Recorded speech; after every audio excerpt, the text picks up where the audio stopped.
We have just come out from the meeting of the Civic Society coalition in this country, and we have decided the following. We are very concerned about the level of corruption in the country. The level of corruption in this country is too high. Money that is earmarked for development has been subverted many times, and this has affected everything from the credibility of the elections to the provision of basic services and infrastructures. We have seen instances of malpractices of procurement in this country.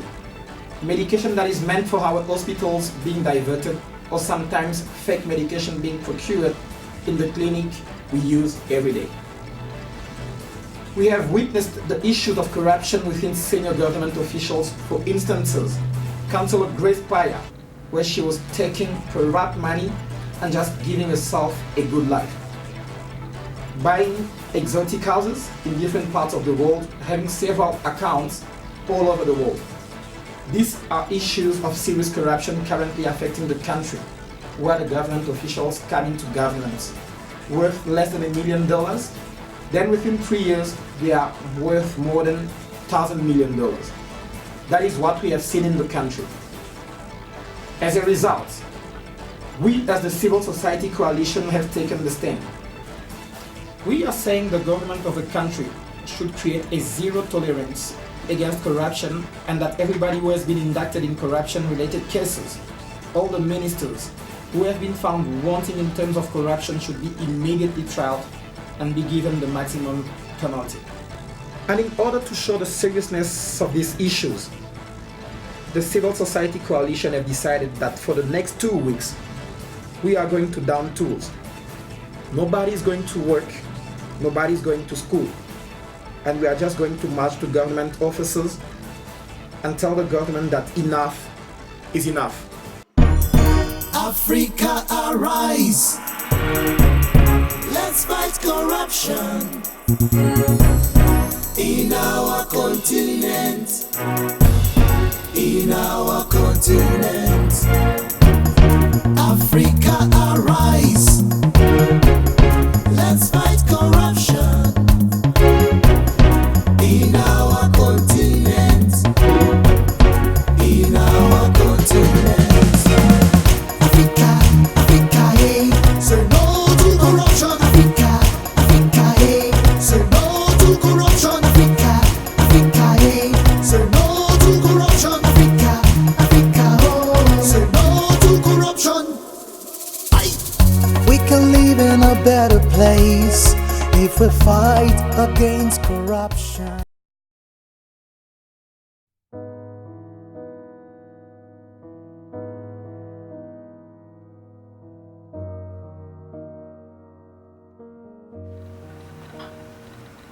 Hello, love.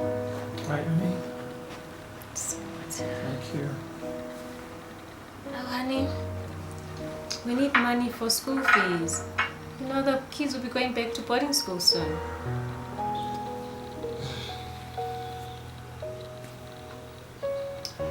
Honey, you know, the organization that usually funds us has not given us anything yet. And the organization is struggling. We even paid the salary of the employees. And we thought of putting together a report and submit it to the government so that we can show them the state of our economics. But we don't even have a qualified researcher now to do that. And where am I going to get that kind of money right now? But what about your other colleague? You know, that very good economist guy? Oh, that guy. We even trained him, remember? But unfortunately a big company came and he went abroad. So right now the company doesn't have any qualified researcher to put together such a report. And we don't have money to hire one from outside to do that. I'm thinking, how about we approach European donors, love? I'm sure there are many good ones out there that are willing to fund institutions like yours. They used to a few years ago, but you know, right now all of those donors are cutting funds and they are focusing on helping organizations that are dealing with HIV and AIDS, for example, or for development of African countries. They are not into helping organizations like ours that are simply dealing with, that are fighting against corruption. So contacting them will not help at all at the moment. Oh, I'm glad you understand. Thank you for understanding, but let's keep our hopes. No, we'll figure out a way. Yeah, we'll definitely do. We need some time. I am so tired. It was very long. And the food was horrible. Please sit down, sir. Thank you. You're welcome. Like a cozy office. Sorry to interrupt, Thank you. madam. Here's the file you asked for. Thank you, my dear. So how are you, sir? Very good. Are you? I'm fine, thanks. Actually, madam, I'm actually mandated by the president, to set up a committee to advise him on the way forward, how we could tackle this issue of unrest in the country. If you notice, there's a lot of things going on right now. There's so much pressure in the capital market as a result of there's unrest. Now, I don't know what you have, what your take on it is. And you know what? The person who is our problem is that civil society coalition leader. He's the one who's going around creating all these problems for the country and for us. He's the one who's going around preaching corruption, corruption, corruption. Are we the only country who have corruption here? Corruption is everywhere. Even in America, there's corruption. But is it our own corruption that high or what? He's going around preaching this corruption thing, and I don't understand where he think we will get the money to run the political party from. We need the money to keep the organization going. So what does he want us to do? Wow, I see. Seriously, sir? Yeah. Let's try a few things. I mean, everybody has a price tag. Can't we get him involved? This one. Get him involved in the government. Probably go along and offer him a ministerial appointment. Oh, not that one, sir. That man, hey, that one is very stubborn, sir. He is very stubborn. Do you know that the president appointed him to be the Minister of Internal Affairs, and he bluntly denied it. He rejected the position. He is very stubborn, that man. Wow. He is very stubborn, sir. That's quite worrisome. Yeah, he is. Then what we'll do now is, I think it's better for us to, lead him on. Get him, I'll get the chairman of the anti-corruption commission. I will talk to him. Let's open a file with him.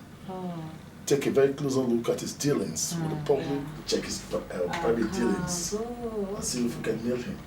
You think that one will work? Yes, I'm sure it will. I really believe that one will work. Thank you, sir. Thank you so Welcome. much. That's a great help. Thank you. I hope to see you again. Always. All right. You go well, sir. All right, then. I didn't forget it this time. Come in.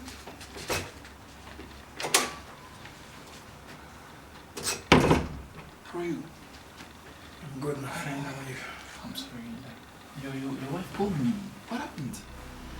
They tried, my friend. Wow. They tried, man. But God is on my side. They completely beat me up. Took me in a very dark room. I never thought such a room could exist. And they even told me that most of the people that one day never came to see the face of the earth again. And so after that, I thought I will never live to tell that story to anyone, my friend. And all this for what? Just because I refuse to keep quiet about the corruption in this country.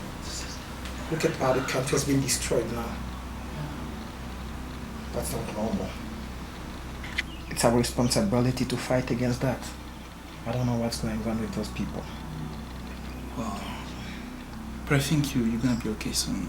And No, let's hope so, my friend. go to the hospital, check again, and Let's Let's hope so, comrade. This is so bad. Oh my God. But I believe everything is gonna be alright. Yeah, let's hope so. Yeah. But let it please switch on the TV and see what they're telling you, saying about all this mess in the country. This is so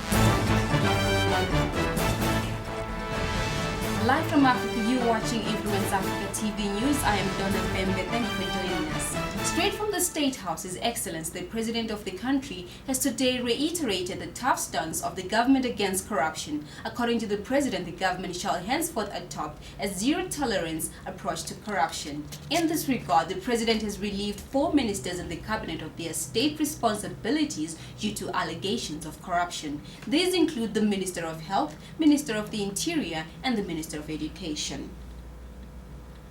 In addition, Councillor Grace Paya, who is facing corruption charges at the High Court, has also been removed from her executive position. The President specifically asked the National Prosecuting Office, the NPO, and the Anti-Corruption Institution to discharge their constitutional mandates and prosecute any defaulting person or entity.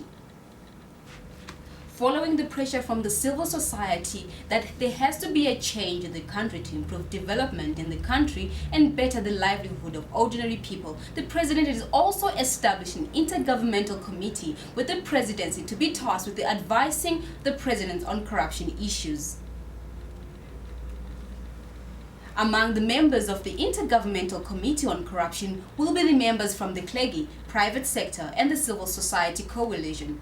Close sources within the government house indicate that Comrade Baba Dada, leader of the civil society coalition, may likely be put forward to chair the committee. With many African economies grappling with the aftermath of recent global financial meltdown, there are huge expectations from citizens that their leaders should be more accountable and transparent in decision-making processes, as well as be serious about tackling corruption on the continent.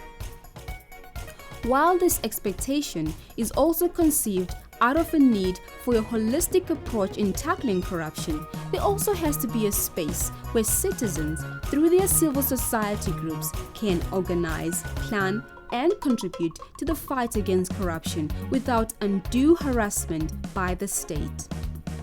Civic participation is fundamental to a democratic state, contributing to the development of a participatory governance system, one that is crafted on the basis of social justice, respect for people's rights and freedoms. Civic participation or engagement refers to that process whereby citizens or their representatives are able to engage and influence public processes in order to achieve civic objectives and goals. Now, this involves individual and collective action designed to address and indeed to identify issues of public concern, whereby citizens are free to collectively participate in decision-making processes about issues that directly or indirectly affect them, and to uphold their rights, their values, and matters of concern without necessarily being constrained by the state or any other relevant body or authority. In order to ensure vibrant and healthy civic engagement, the role of civil society is absolutely crucial. Civil society plays a crucial role in the monitoring, enforcement, and implementation of democratic processes and values. They are active in the promotion of the rule of law and sustainable development. A vibrant civil society is a watchdog for the society.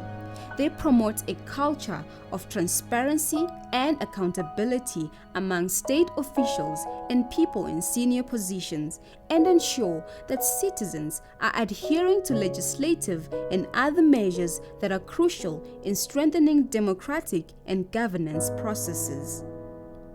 Importantly, civil society organizations are able to discuss pertinent issues affecting ordinary citizens who do not often have the opportunity to directly voice their concerns. I think the civil society has a tremendous role that they must play and that they are playing with regards to corruption. Civil society, they are important because of the advocacy element of what they do. They go out there, they are the idealists. You know, they have all the biggest and brightest aspirations, and they always focus on the perfect situation and that ideal that we can move towards. Sorry.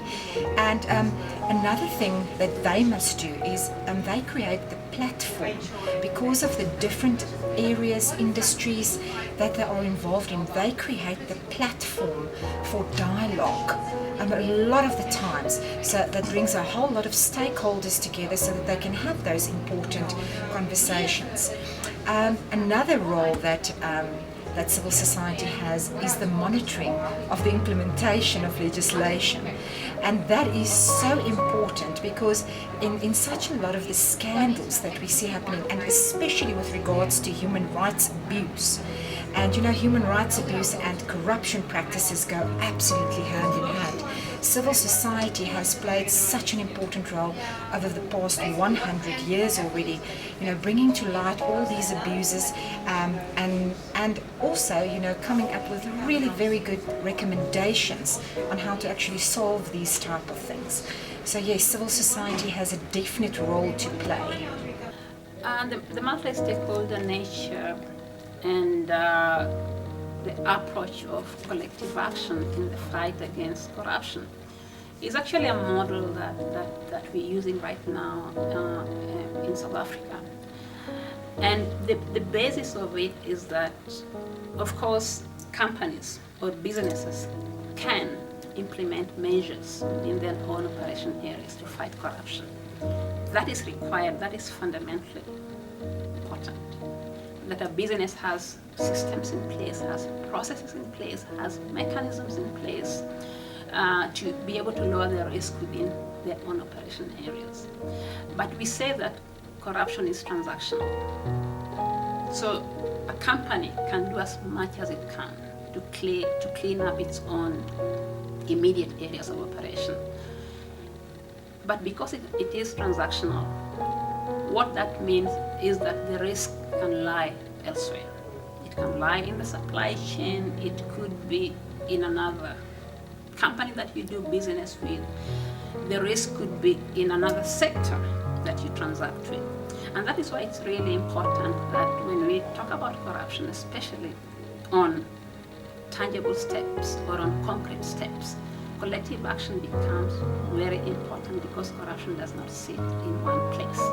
And that is why we advocate, that is why multi-stakeholder nature of the fight against corruption, collective action against corruption becomes very, very important.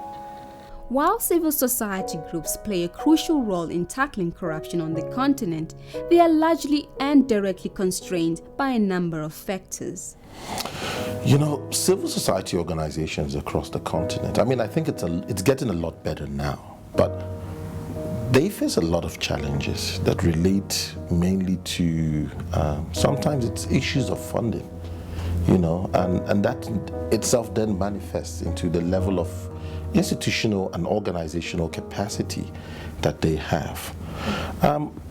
Sometimes a number of stakeholders are not quite sure about the mandate of different civil society groups, and again, it doesn't even help things when you have a proliferation of different civil society groups without them working together in clusters, and so what you have is a number of fragmented actors, you know, all shouting in the wilderness. And so this then affects the capacity for collective multi-stakeholder action in the country and or in the jurisdiction, because civil society organizations can be a great catalyst for bringing the different sectors together, be it government or businesses, and holding them to account and creating an atmosphere of engagement, where, you know, an atmosphere of engagement that leads to, you know, positive action. And so where civil society groups do not have the requisite information or access to information in a system, where they are shut out of processes, where they're not included in as part of the system for governance and administration and engagement, then it becomes a bit of a challenge.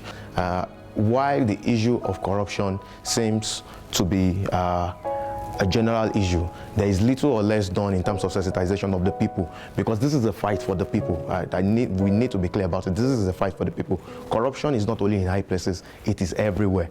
And if we would collectively stop corruption, it is everybody's responsibility. And the idea of having anti-corruption clubs, even in our schools, in our universities, it is important for us, because this is one of the ways to take the fight back to the people. At the end of the day, it is said that the people get the kind of leaders that get a reflection of their own as leaders. And so it is important that if we do not want corrupt leaders, as Africans, we also should be committed to fighting corruption, even amongst ourselves as individuals. According to the African Union Convention on Preventing and Combating Corruption, state parties should create an enabling environment that will firstly enable civil society and the media to hold governments to the highest levels of transparency and accountability in the management of public affairs. Secondly, ensure and provide for the participation of the civil society in the process for monitoring and evaluation. And thirdly, consult civil society in the implementation of anti-corruption frameworks such as the African Union Convention on Preventing and Combating Corruption. So civil society's role in fighting corruption has essentially been twofold. On the one hand, we engage in research that seeks to provide interventions, workable interventions that can be put in place to help in the fight against corruption. So research on all levels, constitutional level, on the legislative level, and also just broad policy administrative interventions, things that can be done to address the problem of corruption. And then we do advocacy. We try to bring issues of corruption to the forefront. We speak to issues that we think amount to conflict of interest, issues that just should not be happening from a governance point of view, using through the media, through publications, and just through general advocacy work. The African Union Advisory Board on Corruption, as part of their mandate, is engaging with member states to monitor the progress made in the fight against corruption, as well as in the implementation of the African Union Convention on Preventing and Combating Corruption. As part of the African Union's Advisory Board's mission to Cameroon, the Executive Secretary of the Board, Professor Adolphe Lawson, in conjunction with the convener of Influence Africa, Mr. Thabo Akbauzwe, facilitated a number of workshops with civic society groups in Cameroon. The purpose of the workshops were to share best practices with various civil society groups in Cameroon and to discuss key challenges affecting the activities of civil society groups in the fight against corruption in the sub-region. During the meeting, the African Union Advisory Board reiterated its continued support of the work of civil society organizations and commended them for their successes in tackling corruption in the region.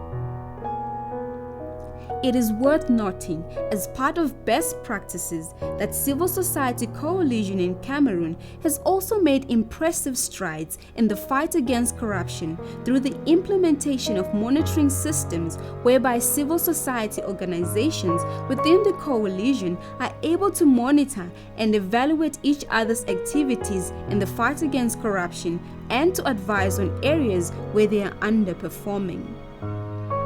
From our experiences, it is clear that the civil society has an important role to play in strengthening the climate of transparency and accountability in respective African countries. My advice to civil society really is that they have done a lot, because if not for them, most of the secret vaults that these government officials stashed nobody would have known about it. It is because of their advocacy, continuous campaign, creating awareness among the people. So I believe these civil society groups should not relent. They should continue to do what they know to do best. Continue to create awareness among Nigerians. Continue to hold government accountable, because it is only trying to uncover what they want to cover that everybody will be aware that what they're telling us is either the truth or it's not the truth. I think civil society plays a very important role, especially in our African context around providing a voice for the voiceless. I think it's very important. I think this is a very key role for civil society. And there are many areas where government is completely missing it. And there, civil society steps into the gap to hold them to account. Civil society groups have been known to do some good research, to bring attention to certain key issues. Dans la corruption, ouais. Dans la corruption, Africa dans la corruption, ouais. À la corruption, on fait accentuer famine, conséquences maladie, à cause de la corruption. Riche continent, dépourvu d'évolution due à la mauvaise gouvernance politique et financière, nos richesses volées, une éducation corrompue qui promouvoit la voyoucratie sénile dans les rues d'Afrique. Lève-toi Afrique, et bats-toi contre la corruption